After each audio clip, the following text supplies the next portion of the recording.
That thing took off. Oh my god.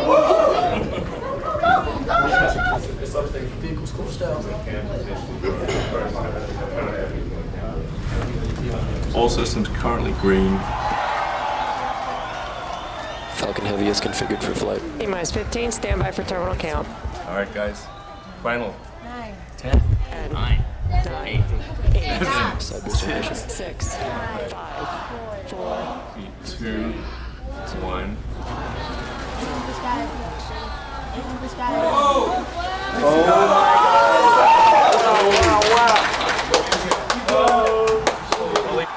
That thing took off. Oh my god. Okay, listen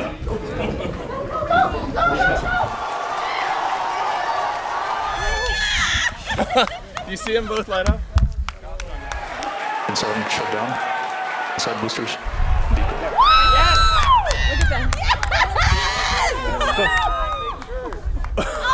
What? Look at that. That's unreal. Deployed.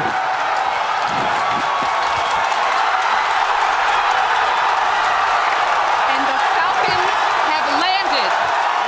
LZ1, LZ2, both side boosters have touchdown. Landing operators move on to 11 recovery 2. And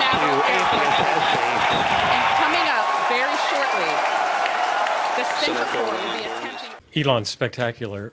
What did you learn? What did Falcon Heavy teach you? Teaches, I guess, told me like crazy things can come true. Like, cause he said like, I didn't really think this would work. Cause when I see the rocket lift off, I see like 1,000 things that could not work, and it's amazing when they do.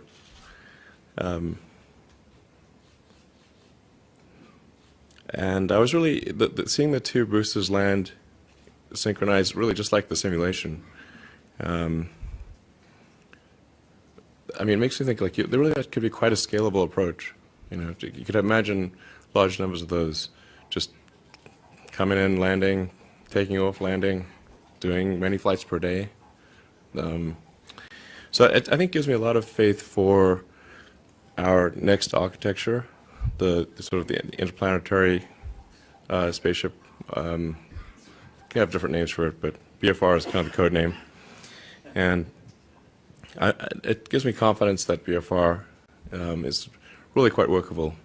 But I was actually looking at the side boosters, and like, they're pretty big, you know, they're 16 stories tall, 60-foot leg span. But we need to be way bigger than that. So I think it's given me a lot of confidence that we can make the BFR design work.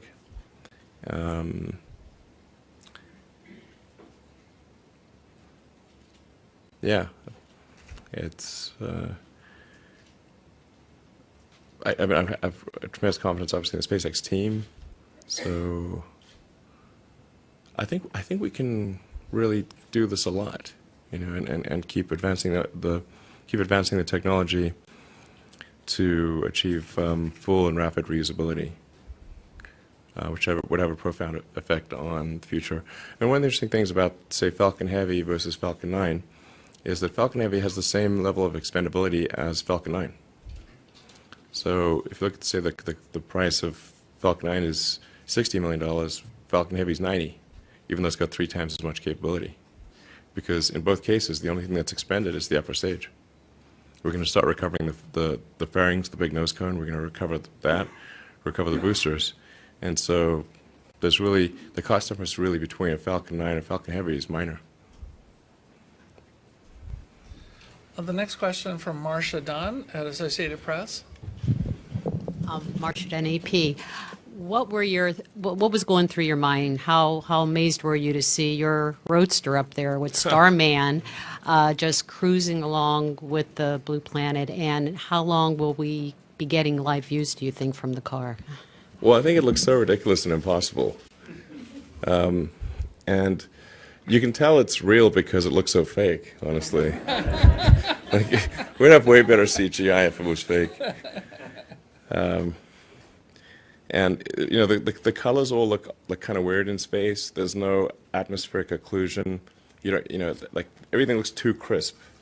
But we didn't really test any of those materials for, is it space hardened or whatever, So it just has the same seats that like a normal car has. It's just literally a normal car in space, which I kind of like the absurdity of that. And if you look closely, on the dashboard, there's a tiny roadster with a tiny spaceman. So, because Hot Wheels made a Hot Wheels roadster, and a friend of mine suggested, hey, why don't you put that Hot Wheels roadster with a tiny spaceman on the, in the car too? I'm like, that'd be cool. Sure. So we did that. I mean, it's kind of silly and fun, but I think that's, silly, fun things are important. And normally for a new rocket, they'd launch like a block of concrete or something like that. I mean, that's so boring. And I think that's just the imagery of it is something that's going to get people excited around the world. And it's still tripping me out. I mean, I'm tripping balls here. Nick, next question in the room. How about Brendan Byrne from WMFE, the NPR affiliate in Orlando? Yeah, congratulations, Elon. Great launch today. Where do you see the Falcon Heavy fitting into this launch industry? Is this something that is going to be for more national security? You see this for interplanetary missions? What's the future of Falcon Heavy? Yeah, the great thing is, so Falcon Heavy opens up a new class of payload. So it can launch more than twice as much payload as any other rocket in the world. So it's kind of up to customers what they might want to launch. But it can launch things direct to Pluto and beyond. No stop needed. You don't even need like a gravity assist or anything. And it can launch giant satellites. It can do anything you want. You could go back. You could send people back to the moon with a bunch of, if you did a bunch of launches of Falcon Heavy and did an orbital refilling. With two or three Falcon Heavies, would equal the payload of a Saturn V. But I wouldn't recommend doing that because I think the new architecture, BFR architecture, is the way to go. But I think it's going to open up a sense of possibility. I think it's going to encourage other companies and countries to say, hey, if SpaceX, which is a commercial company, can do this, and nobody paid for Falcon Heavy, it was paid for with internal funds, then they could do it too. So I think it's going to encourage other countries and companies to raise their sights and say, hey, we can do bigger and better, which is great. We want a new space race. Space races are exciting. How about one more in the room? How about Daryl Neal from the Fox affiliate here in Orlando? Mr. Musk, kind of talk us through your thought process as you were watching the launch. You said you were incredibly concerned about it. You just wanted to clear the pad because it kind of set expectations low. So talk me through as you were watching it. Yeah, I think this is true of anyone who's involved in closely in the design of something. You know all the ways they can fail, and that's like the sort of mental checklist that's scrolling through your mind is all the things that can break. I mean, there's thousands of things that can go wrong, and everything has to go right once the rocket lifts off. There's no opportunity to do a recall or upload a software fix or anything like that. It's either passing grade is 100%, at least for the ascent phase.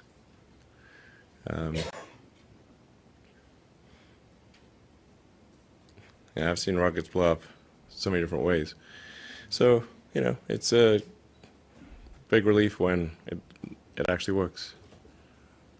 One more question in the room. And then I bet the first, when they first, whoever's when they're first launched like a 747 or DC-3 or something like that, I bet the chief engineer was like, I can't believe that thing's flying. And